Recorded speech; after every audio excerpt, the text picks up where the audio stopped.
Whoa! I forgot my banner. I guess there's an intro here, and we'll get to the intro in just a second, like right now. Mi gente, you already know who it is. It's Danny Limelight. And I need all of you to subscribe to According to Woods podcast on Facebook, YouTube, and all other platforms.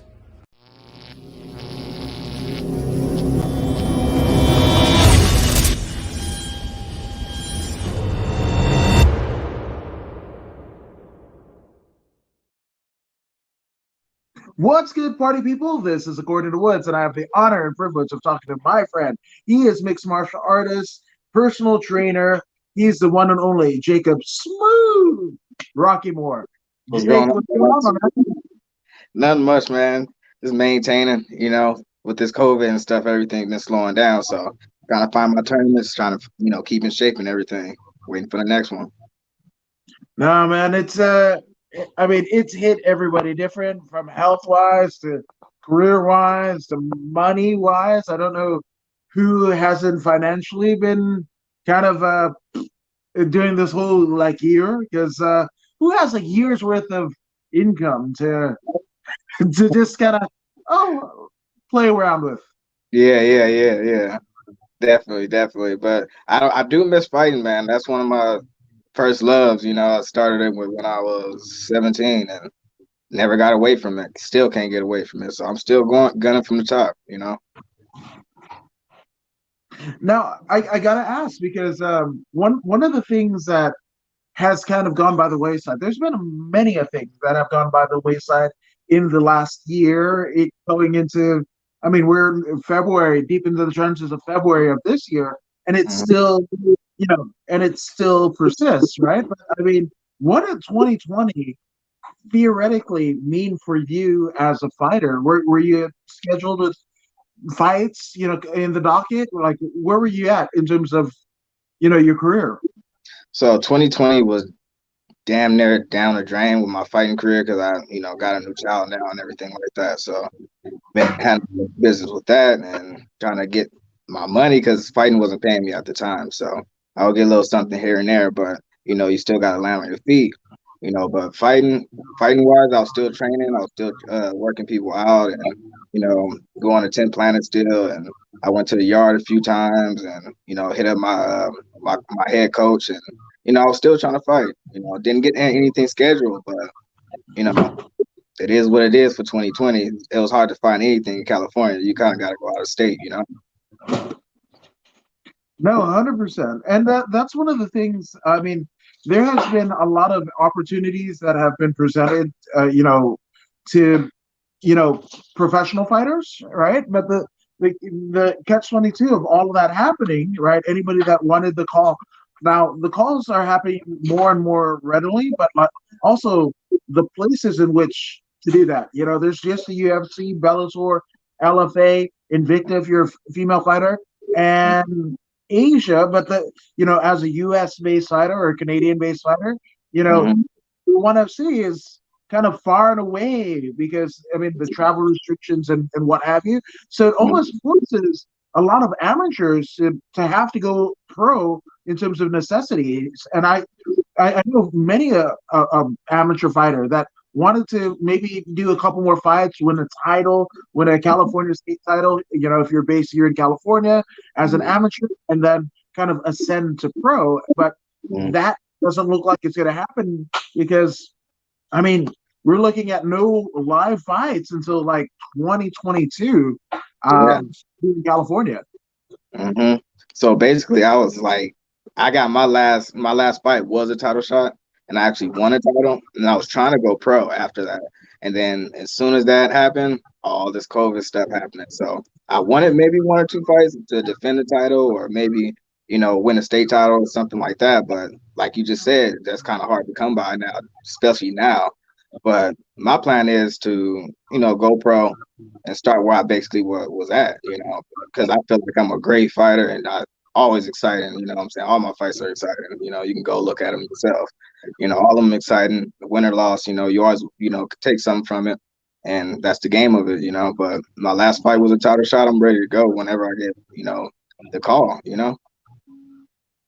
Yeah, and I mean I believe I was there your last fight with MMA Events Inc. out in Santa Ana, and you, I mean, sustained a pretty horrendous injury. You know, was your toe broken or did it come apart or?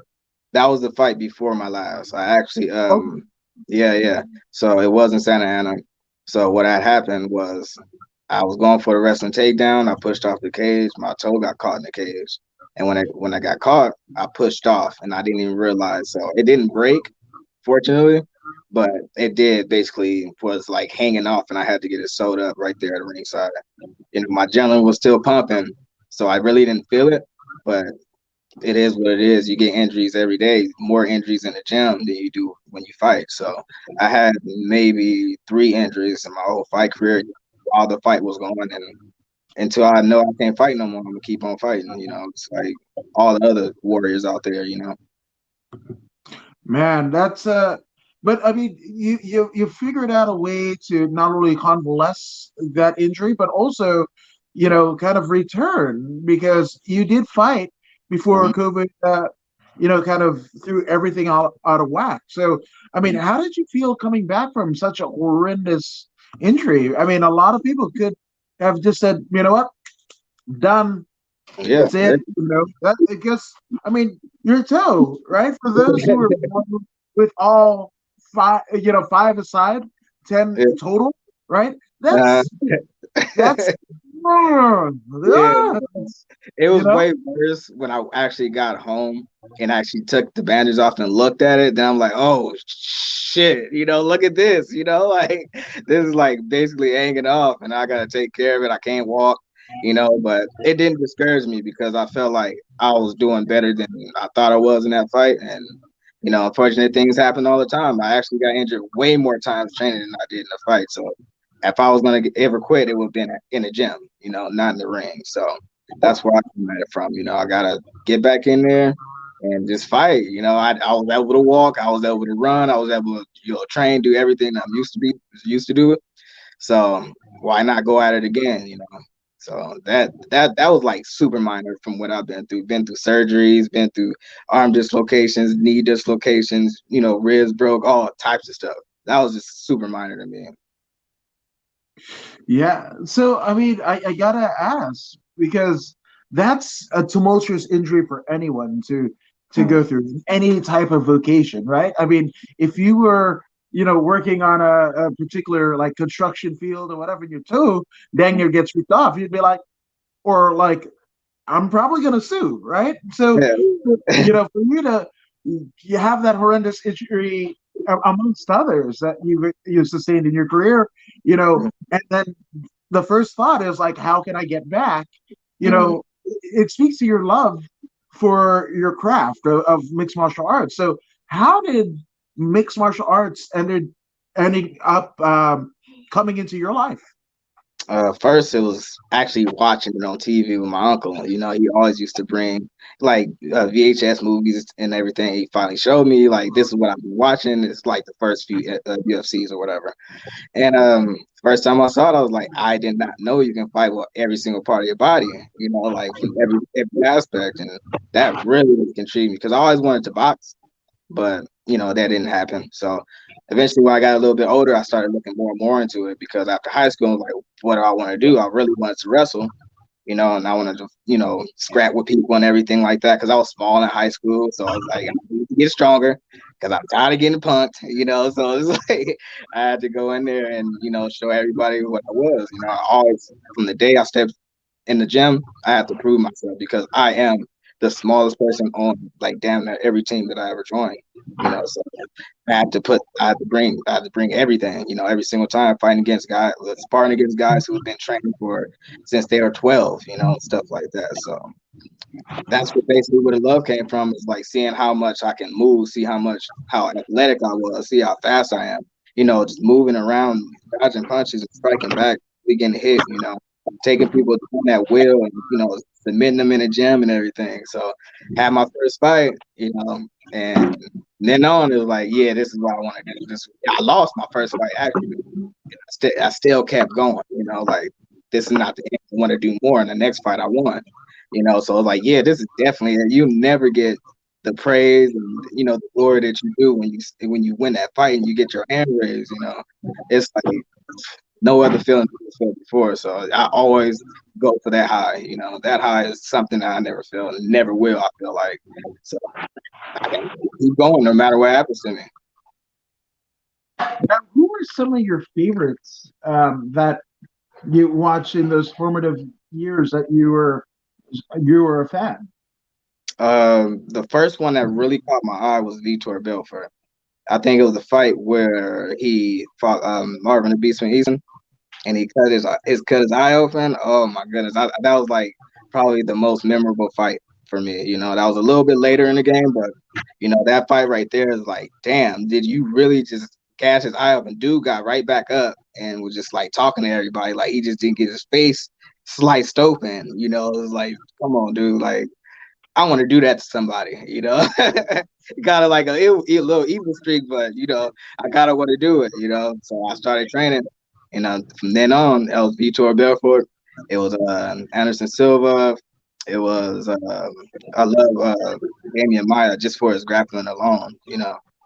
Just a lot of old school fighters that I really like, just back in the early days when they was just on Spike and stuff like that. They was just showing them on TV every now and then. The first year Ultimate Fighter, I love that. I love the first Ultimate Fighter. I always wanted to go and just live in a house with a bunch of fighters and see how that's like, and living in the house with the person that you're gonna have to fight next week and everything, and just like seeing them all the time, and that was crazy. Man, a lot of people forget in terms of like how big, and I don't mean just physically big, but I mean Vitor was fighting, in some of the earliest UFCs, as Victor Gracie, Yeah. because every Brazilian wanted to be attached to the Gracie name. I don't know if them wanting it or to fight in the UFC, you kind of had to assume that mantle. We Yeah. heard a lot in like Thai, right? Thai Mhm. boxing. A lot of the fighters are orphans, and they basically assume the name of either their coach or their gym, Mhm.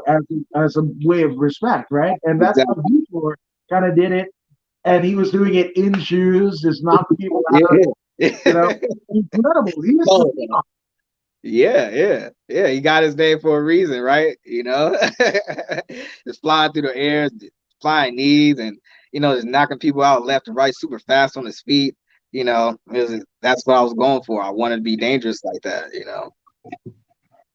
Now, I mean, at what point did you like, okay, I want to do this? Like, I want to be essentially like Vitor. Like, what was the process like for you? It was actually just watching it. I always wanted to be like growing up. I wanted to be like Ninja Turtles, Batman, and I watch comics all the time, play video games, and I always wanted to do this cool stuff. It's like, where can I learn it? And watching Bruce Lee, growing up in the day, just like he is the strongest dude. He's small in stature, but he's like the strongest dude out there. It's like that kind of like hit me right there. Like he's small too, like me. So I think I could do that. But time went on, watching ninja movies, and what's that movie called? Uh, when they fly through the trees and everything like that. I forgot the name of it, but yeah, like things like that. I always wanted to do. It's just like I was always infatuated with martial arts. So that was like when I found out that you can actually train, and that's what it looks like in an actual ring, in an actual fight, like not acting or anything like that. Just teeth getting knocked out, blood flying everywhere. It's like, wow, this is real. So I kind of want to try it out. And my mom was like, "No, you want to do that? No, you can't do that." So what she did, she ended up supporting me in that aspect. And I went to the gym, got punched in my face for the first time. You first time you got hit, you kind of get a little angry and everything, but I was able to compose myself. And the people I were under, they was really, really humble. Every single person on the team was super humble. And I saw them fighting, and then I saw them come back with gold medals and stuff from them winning. Back in their amateur days, it's red for winning and blue if you lost or whatever. So they come back with the the red ribbon because they won, obviously, and I wanted to be a part of that, have that glory that they had. From then on, it's like once I win and I felt that, it was like it's a go. There's no way I'm gonna stop this. This is what I want to do until I can't do it no more. Until I'm old enough and I'm broken over, I'm gonna always be in this game, no matter if I'm training somebody, or being on the corner or something like that, or announcing, or being a commentator or something. I'm always going to be a part of the game because of that moment, because of me first stepping into the gym, and before that, watching those ninja movies. That's where it started for me. So in terms of finding a gym, right? Like, because I mean, it's not like you can go like into 24-hour fitness and go, you know, like, hey, I want to fight, right? I Mm-hmm. mean, what we now know as the UFC gym, but the precursor to the UFC gym is a gym that you're familiar with, one tap out LA. Mm-hmm. That those weren't the commonplace, right? And Yeah, I grew up in the wood, right? So I remember the only like MMA or jiu-jitsu thing that was in the area was like Manhattan Beach, and that right off Mhm. the 405 there was that. It used to be a Gracie Baja Yeah, next to yeah, yeah, yeah. whatever. That was Uh, like the only thing for years, right? yeah. So, what was the going in to find a MMA gym, because again you got to know what it is watching it, but like actually getting to train in a gym, like what was the process like? That was a tough one too. So when I actually figured out that I actually want to do this, I actually want to try it and go to a actual MMA gym and not just boxing. I have everything. So I had to do a lot of research back when, dial up, we had dial up and everything, and you had to wait and to somebody get off the phone or whatever. So I did my research a little bit. And the first gym I actually saw was um PKG. I was 17, no 16. It was PKG, Punch Kick Grapple. I think that's what it was back then. And it seemed cool. I just didn't get a feeling for it. So I went on to the next one. I kept on searching, kept on searching. So Legends popped up, and that's basically what I started at, was Legends MMA. They're no longer anymore, but well, somebody took over it. But that's where I started off. And what I had to do, ask my mom first, because I was minor at the time, and I had to take 3 trains to actually see the actual gym. I started off from the green line to the blue line to the red line. I had to walk maybe like a mile to get there.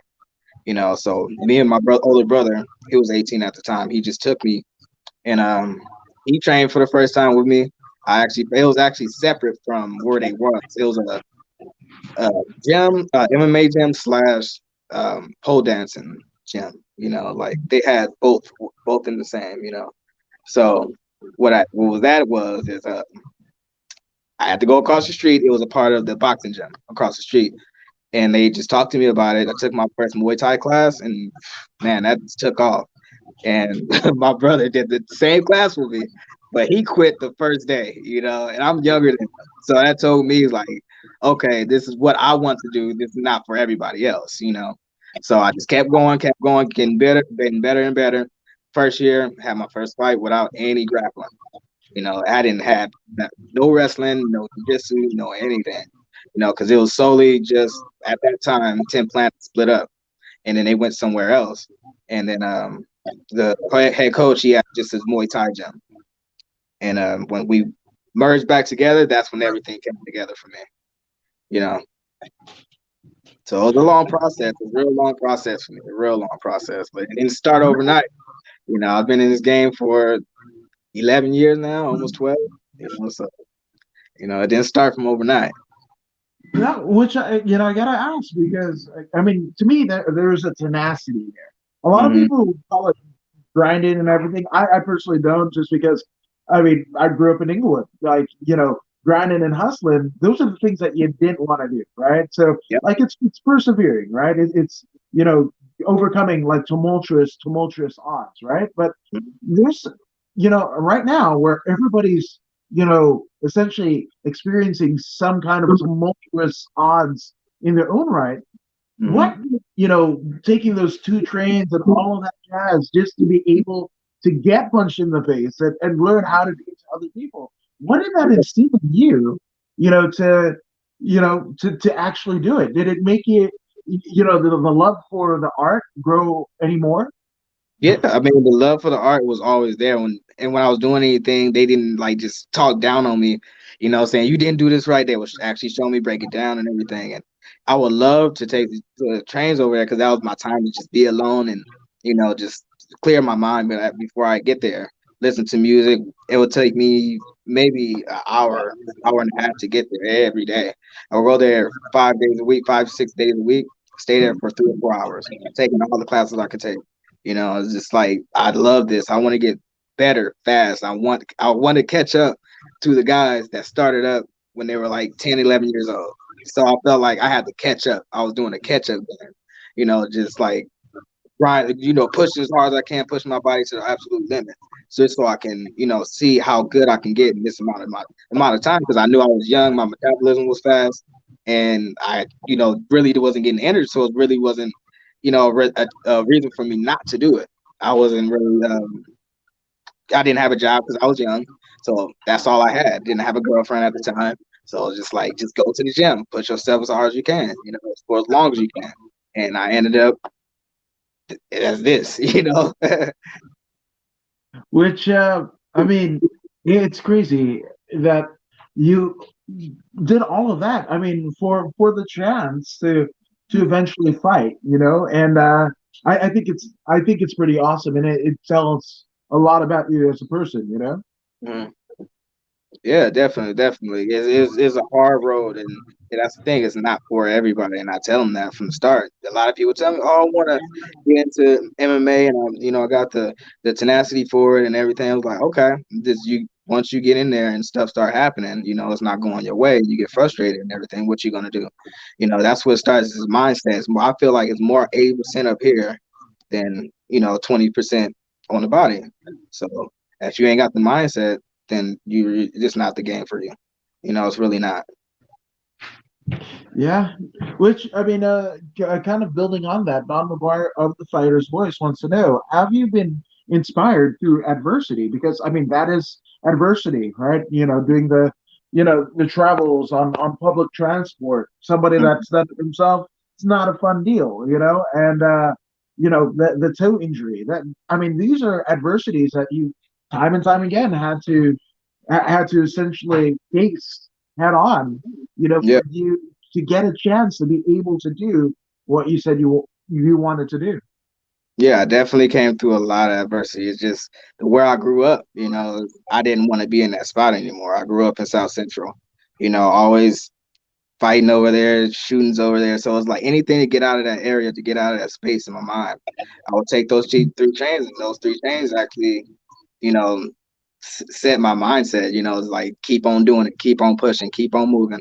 You're not injured. There's gonna be tough days, but you got to keep on moving. Adversity is basically one of the things that you're always gonna have to go through as trying to be an MMA fighter. Adversity is gonna hit you left and right, left and right. But what are you gonna do to overcome these things that's happening to you? Might not be happening to your gym. It might be happening into your life. So I would feel like you just have to inspire yourself, because if you don't inspire yourself, you're not going to do it. Because when you're in that ring, it's you and the other guy. It's not you and your teammates or you and your family. So you die together. You live. By yourself in the fight ring. So I feel like adversity is always it's gonna be there always. So it's just basically what you got to do to overcome it.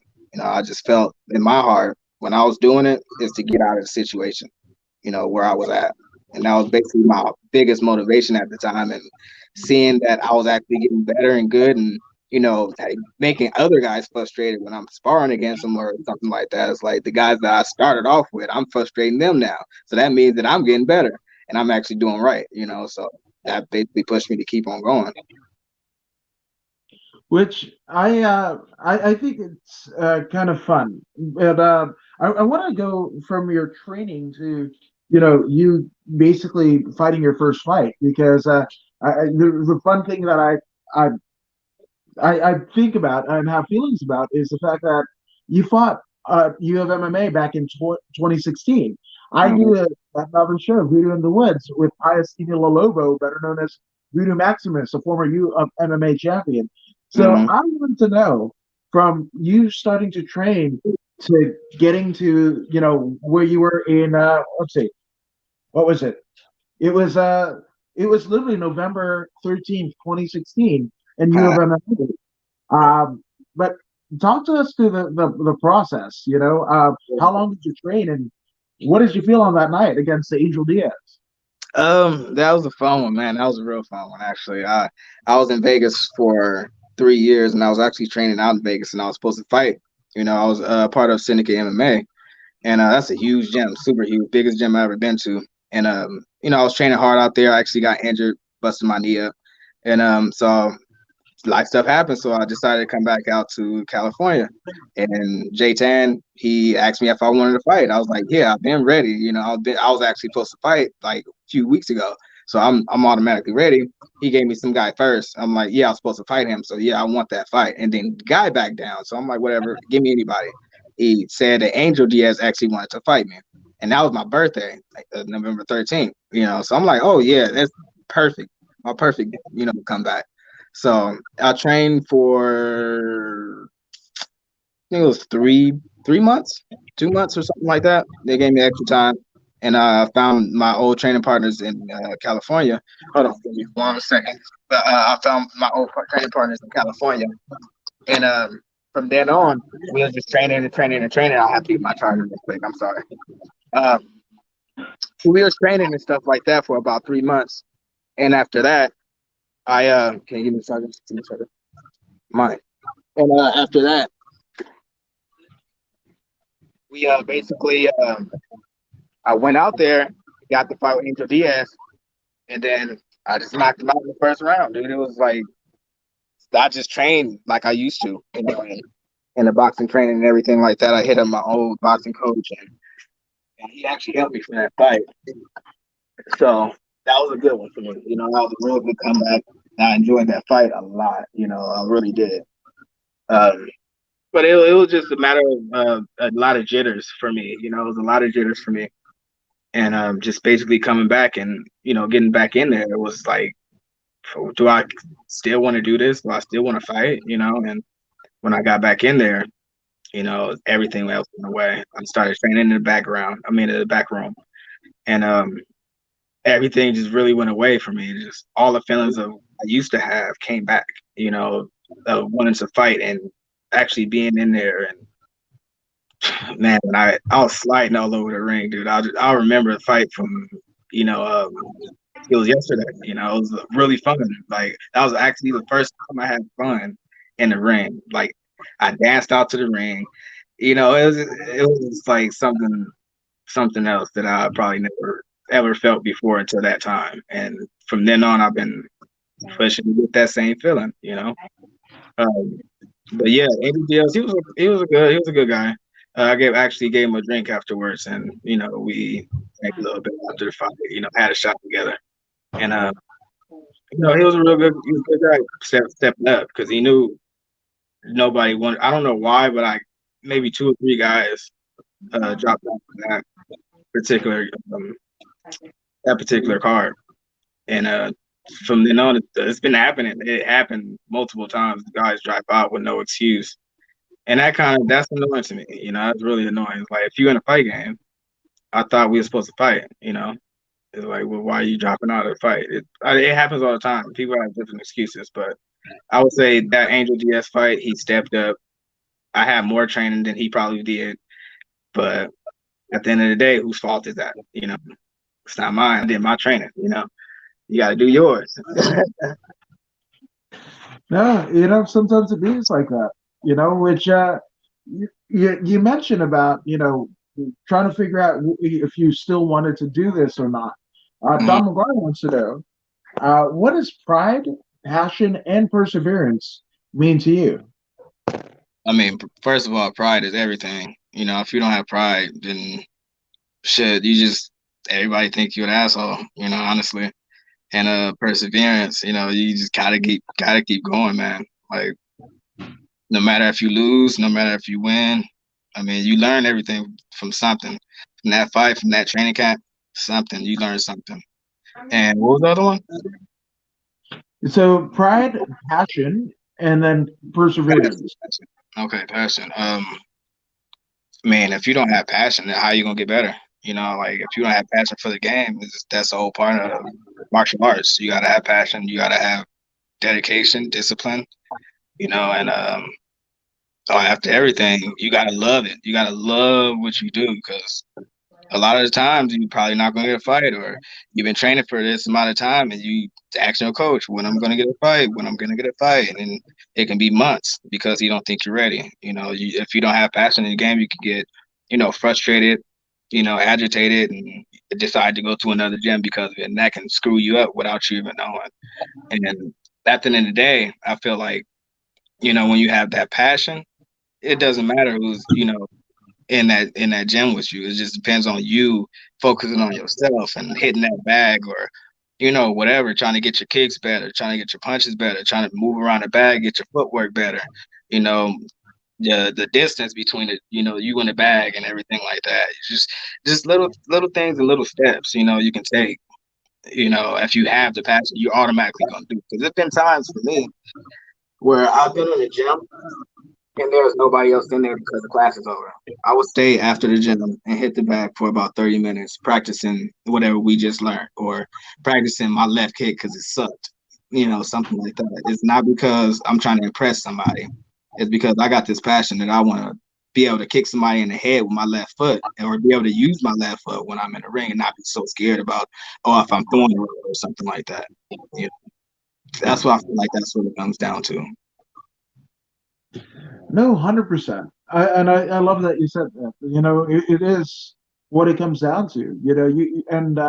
That's one of the reasons why I love this sport so much. I almost don't understand what I don't understand about it. Right? I almost don't know why I love it. Like, why would people want to bash each other, or like submit each other, unceremoniously turn people and themselves into pretzels? Like, why are we doing it? But again, especially in the last year that we've had, when people were fighting, I'm like, you need combat sports in your life, because regardless of how much trash talk was happening, whether it be in the gym, in the fight, whatever, that fight happens, the bell rings, whatever, and especially the final bell, no matter how many fights that I've been to live as well as watched on TV, my favorite part of every fight, more than the submissions, more than the knockouts, more than the trash talk or whatever, is that final bell where everybody's high fiving coaches, opponents, everybody are just kind of like, yeah, we did it. And it could be your closest relative, it could be your closest friend, your spouse, your coach, even, right? You're not going to go through or understand what you two have gone through in the last 15 minutes than each other. So, like, why shouldn't you be friends? And that's why I was like, man, people just need more combat sports in their life. They need to be pushed in a way that is uncomfortable to them, right? Because sometimes you will say stuff just willy nilly and not have any repercussions of it. Or, especially, when people within our community were kind of like, almost belly aching about each other and everything. I'm like, have you forgotten the code? Like, we're supposed to be cool after this. Like, this is the way we squash the beat, Exactly. I would feel the same exact way. I've actually fought a guy that he was a trash talker, like before the fight. That's actually the first time I ever experienced that, just trash talking, just like in the beginning of the fight while the weigh-ins and everything. So I just thought that's who he was, just like this dude he's a dick, But after the fight, we shook hands. We went outside, had a drink, talked. We actually talked one-on-one right after the fight, So that's sportsmanship. That's love right there. That's passion for the sport. That's respect for the sport. Dedication. This all of above. After all my fights, there's probably only one guy that I didn't see or speak to after, But he wasn't a trash talker. He just wasn't. He didn't really speak English, so it wasn't my fault. But excuse me. But yeah, I mean, but if a guy after you fight and he's still like, I should have won and all that, dude, you need to go somewhere else with that. You need to reevaluate yourself, reevaluate your mind, because you just fought. You just got it out of you. That's what the whole thing was about, right? You lost, so what? Stop hooping and hollering about how you lost or why you lost. Just take it, just learn from it. Like that's one thing I never got. It's just how guys can still be mad after they just fought their opponent. We just went 15 minutes. Just a whole 15 minutes. Like, why are you still angry? But other guys that knows the game and are, dedicated and passionate about the game, they always shake your hand. They always, say something after the fight. Just, good luck at least, what I'm saying, with your next opponent, or, that was a good fight, or you caught me with something or something, just like to break the ice. So it's not too much tension, or you don't know how the person gonna feel after you didn't knock him out or something. So it's a whole lot of stuff that can go into it after the fight. But honestly, as soon as that last bell ring, or I win, or if it go to decision, or like a knock dude out, or a submit guy, or whatever, I'm so elated that it's over. Just that, all that stress, all that anticipation before the fight, that shit kills you. I'm telling you, it's nothing more worse than anticipation before the fight. The week of, the day of, the hour before. It's like, oh, I'm just glad this shit is over. And go on to the next fight, on to my next opponent. So yeah, it's a lot that goes into it before and after, and that's why I said it's a lot of mind, a lot of mental goes into martial arts and competing in martial arts. Anybody can train, but to compete, it's a whole different mind game. Yeah, but I almost can't blame folks, right? Because it's a weird kind of cataclysm of emotions, right? Because especially if you finish, right? Mm-hmm. You get that all elusive KO that almost every striker is working hard to get, right? Think about all of the time in training camp, the weight cut, all of these tumultuous things. Fights that you might have, because you're in weight cut mode. You might have said some stuff that you didn't mean, and at the Mm-hmm. moment, just like whatever, right? And Yeah. and then you get to this crescendo. You're in the cage, whatever, and then you do the thing that you were, training so hard to do. Mm-hmm. And it's like two different emotions. It's like elation, it's sad, it's concern for your opponent. It's like it's Mm-hmm. all these things, and you kind of, right after, because like you guys were in the thick of it. Duke's Mm-hmm. up, whatever, guard up, whatever. Next thing you know, a knockout happens or a submission Mm-hmm. happens or whatever, and like it's over. It's a hard thing to process, especially for somebody that isn't getting punched in the head, right? And then Mm-hmm. you know, basically thwarting punches to the head, and some of them come through. Yeah. So it's kind of a wild mix of emotions. Yeah, it definitely is. I tell you what, yeah, especially when punches are flying at you like that, it's like you gotta get your mind in the game, and it is mixed emotions in there. It really is. During the fight, actually, you don't really think about those things. After the fight, yeah, you may be concerned. You may, you know, be concerned about your opponent, or depending on what you did to him. It might happen to you. So, and the thing is, it can happen in the blink of an eye. You can, like you said, you can be trained for months for this. Super hard. And, going through the blood, sweat, and tears for this fight. You go in that ring, you get knocked out in 5 seconds, 10 seconds. It's like, oh man, okay, what did you do wrong? What step did you not do, or what step did what step did you try to skip, or something? There's something that you did, or you just need to go back to the drum board. I actually happened to me before. I never got knocked out, but I got submitted within the first round. Yeah. Yeah, I got submitted with. I don't remember who it was or what happened, but I don't remember even what the fuck it was. I think it was a guillotine.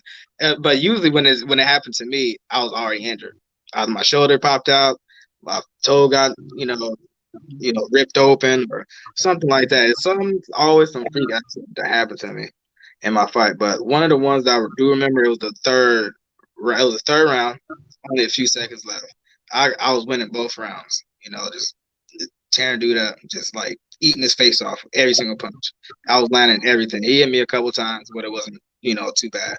Third round come around. I guess his coach told him, I don't know what to tell you because he's too fast. So one thing I see is he drops his hands a little bit after his combo. So what he just said, just throw a Hail Mary. Then that's what he Mhm. did.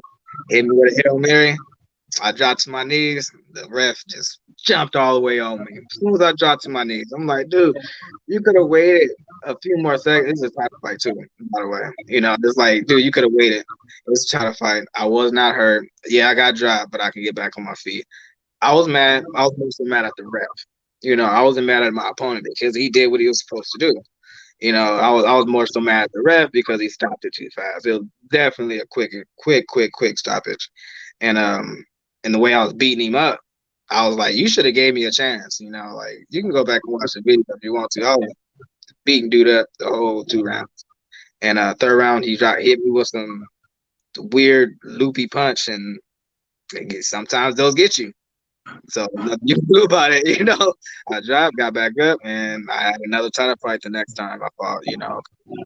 I was actually trying to fight him, but I guess he didn't want to fight me no more or something.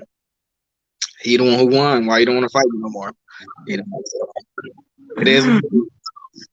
Yeah, a lot of mishaps, man. A lot of mishaps. No, when I'm watching the fights at home, like my wife sees somebody get knocked out, and literally, like, they get knocked out, and they're covering up, and dude goes, and I'm trying to explain to her, like, no, they've been trained to, like, go for the kill. Like, that's the mentality that you have to. It's weird to kind of just switch off. It's just like, it like I can always justify it except for one particular time. Was in LFA when that dude knocked that guy out and backflipped off of his back. Like, oh yeah, yeah. That was disrespectful. I can't explain that one. That dude's an asshole. Yeah, that's blatant disrespect. You do a backflip on my back, yeah, I'm probably gonna get up and try to swing on you again. To be honest with you, you would do it. That's disrespectful. Some people do things like that, but it happens. Where some guys, they do it on purpose. Like some dudes, like, that knock you out, and they get on you, just keep hitting you, even though they sneak, like, blatantly, just like with hard hits though. It's like, damn, you can get his brain damage, but it's the ref's fault, honestly, for not jumping in. But it's late stoppages like that. It's early stoppages, and disrespectful stuff that be happening in the ring. Like, for one example, the Diaz, Stockton slap. You can't slap a man like that in the ring. You know what I'm saying? That's careless. But yeah, just everything you can see is countless things. The wrestling moves that happen, pro wrestling moves, everything. That's why I love the game so much. You never know what can happen. Yeah.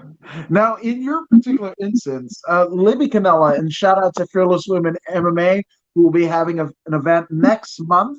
So check out Fearless Women MMA on all of their social media to find out more about Fearless 7. But she wants to know, in your interaction, in your story, who was the referee? Do you remember? The one that stopped me fast? Yeah. What was his name? I don't remember his name, but I know that one of the it was Epic. Was it Epic? Yeah, it was Epic in San Diego. Yes. I don't remember though. I really don't remember. Okay. Yeah, and I could see where she would definitely want to get into that because she's holding a show next month, and that those are kind of red flags. Whoever that referee may be. So they might be Masaki in Fearless. Mm-hmm. Yeah, exactly. Yeah, but you never know. They get the best referee I probably had was he's a UFC ref now. I forget his name too. He's bald head. He's tall. I forgot his name though. It's either Lieben or Trink. Black guy. Like was Frank Trink or Chris Lieben? No, it was Frank Lieben was there. I mean, he was okay. He was there, but it was another guy. He was probably one of the best refs. He never stopped it early. He never did anything wrong to the fighters or anything. He always took care of them. Mark Smith is what she said. Oh, okay, yeah. Mark Smith. Yeah. There you go. Mm-hmm. Oh yeah, because Libby did work. I mean, she works with Epic as well. Of course, Libby would know. So shout out to Libby in Fearless Women. Yeah. So, uh, and no, absolutely, absolutely, and I do mean that. Go ahead and check out Fearless Women, uh, and all their social media, and that's the homie. Shout out. Shout out. Now, I will actually build on it. Now, Don McGuire wants to know, now when you look over your shoulder, how much do you, in what you've accomplished, what does it really truly mean to you as a man? You said all the things that I've been through. How does it do what as a man? Yeah, I mean, how would you look back on it as a man and all your experiences and Oh, your man. accomplishments? I swear, if I didn't step foot into the MMA life or the martial arts life, I would not have been the man I don't even I actually don't know where I would have been, honestly. Like, or what I would have worked, like where I would have worked, who my interest and everything, because I'm a personal trainer now, and that basically came from MMA. So I would take kinesiology, I would go to school and everything like that. So I feel like if I didn't do MMA or get into any type of fitness, right, I probably wouldn't be a fitness, type of guy. I wouldn't probably watch fights. I just going to train, that was humbling in itself, doing all of that stuff. And it really built me as a humble man. I'll tell you that. I have not gotten to one street fight since I started training MMA. I walk away from a lot of situations. You just diffuse a lot of situations with your words because you know what you can do. You don't want to hurt nobody, and things like that. I got 2 kids now, and I want to instill that in them because all this bullshit that be happening to the world, you don't want your kids going out there not knowing how to defend themselves. So me knowing what I know and actually how to train kids and train adults and everything is like a real big thing for me to pass that down to my children or give that gift to somebody else who actually wants to learn or who is dedicated to MMA but they don't know where to start. I can help people in ways that I didn't think I would ever be able to help people. I can give instead of just take. That's one thing that I always took from MMA.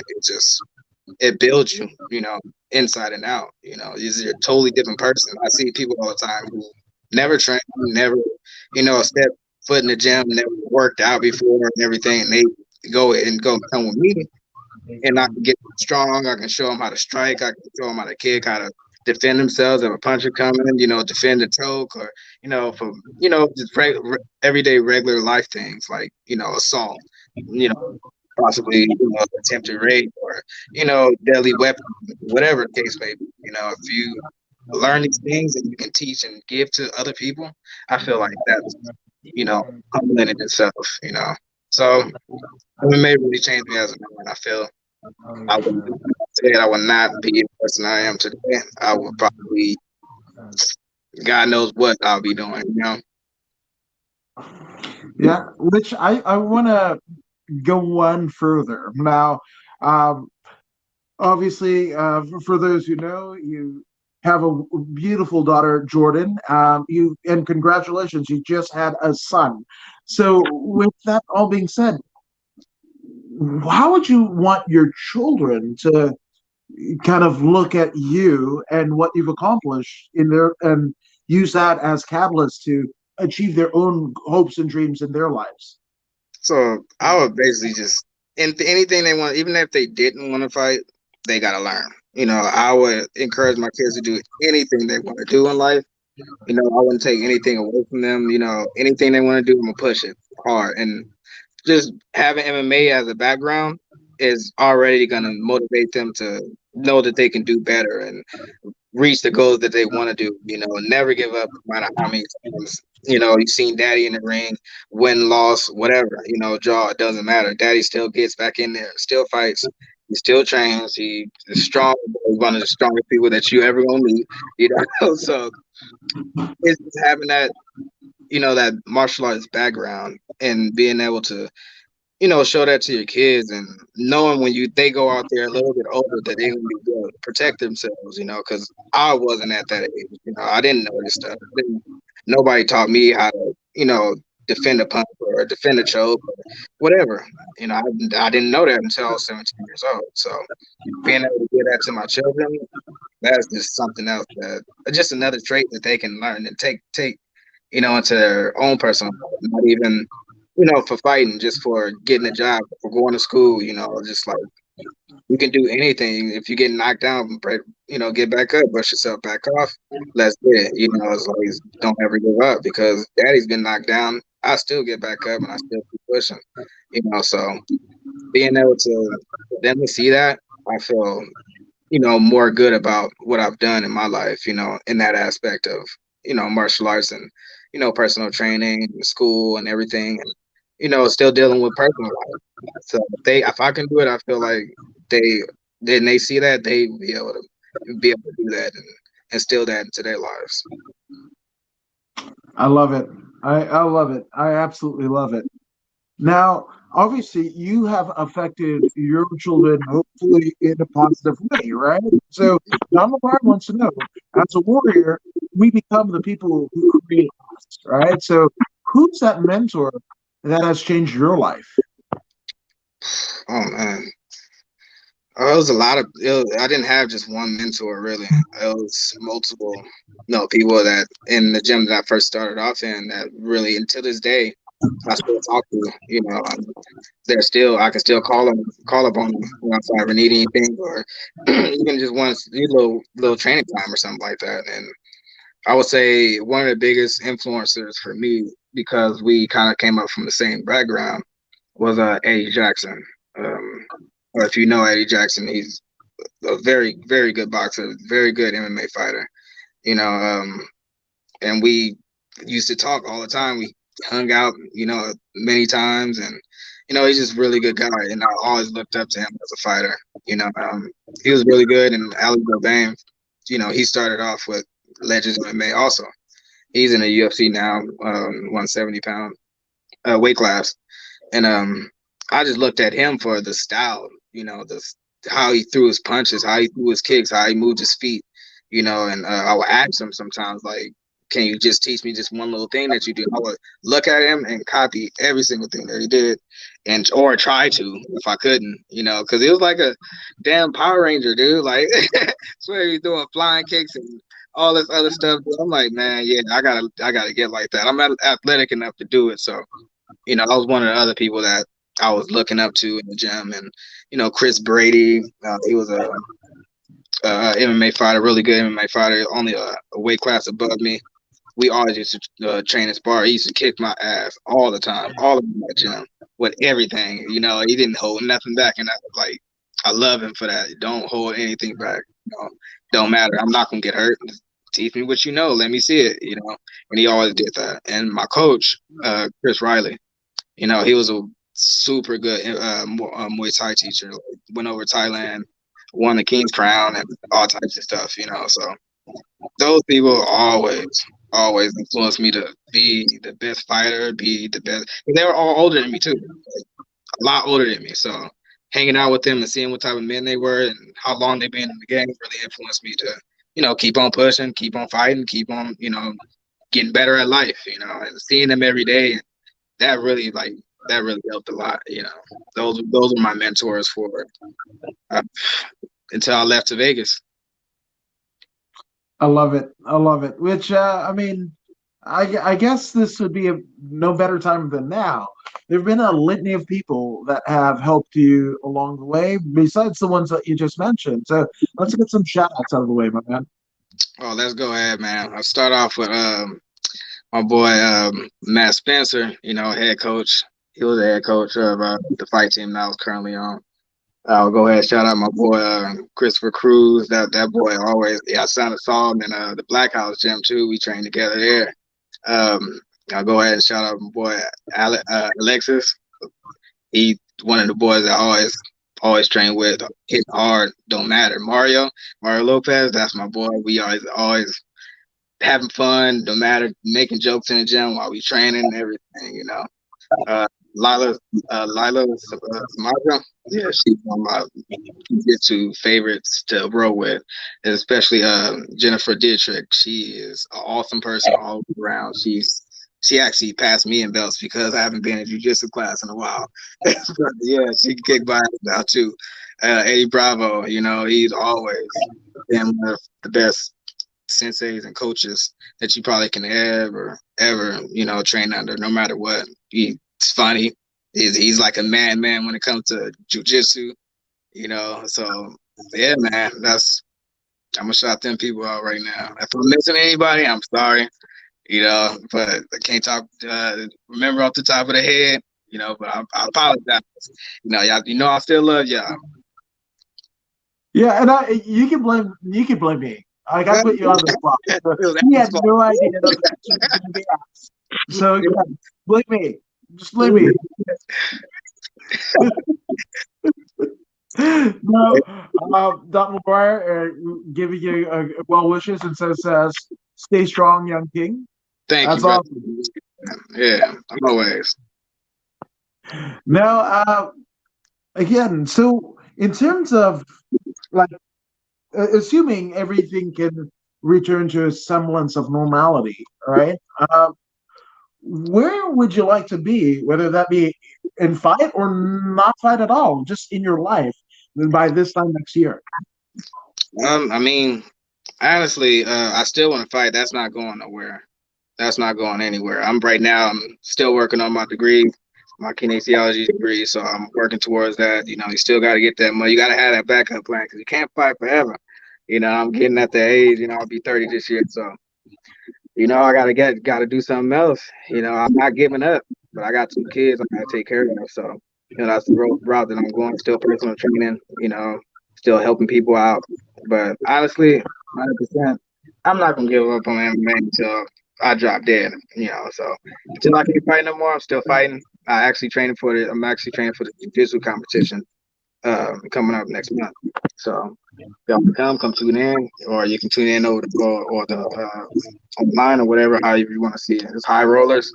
I'll go ahead and try out for that and see how that goes. Get my head back in the game because it's been some time since I last fought. Because all this stuff, having kids and working, and it's been a lot. But I'm not giving up. That you're gonna see me again.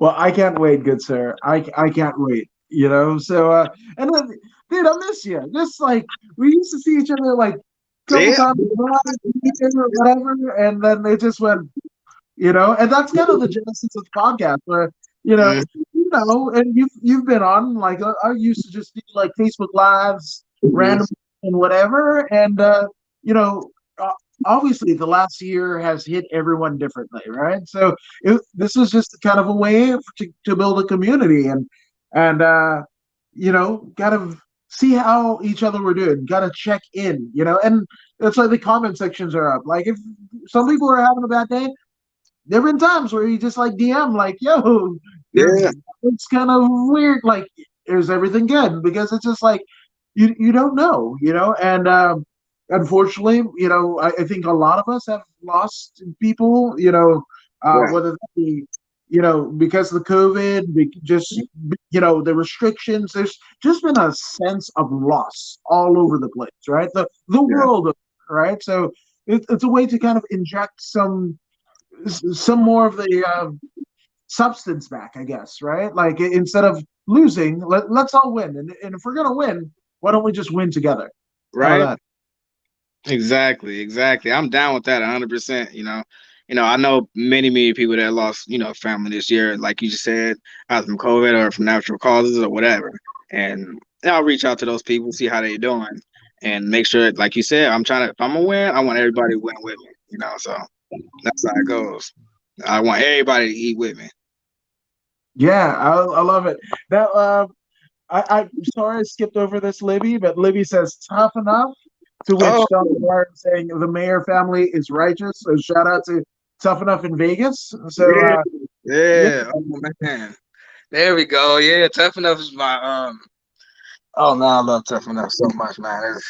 That was a platform right there that grew for everybody. Everybody loved Tough Enough. I fought for them twice, actually, and I loved it. They take care of the fighters, man. They really do.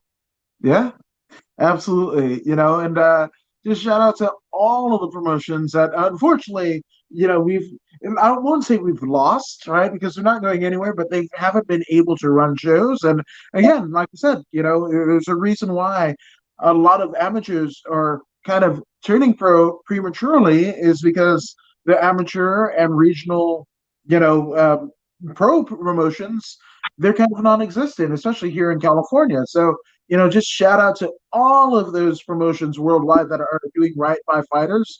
I mean, if not for you guys and gals, we wouldn't be here, Hmm. literally. Yeah, yeah, definitely. Shout out to all those, everybody, all the doctors, everything. Just like, but we need those right now. To help us come back to normalcy.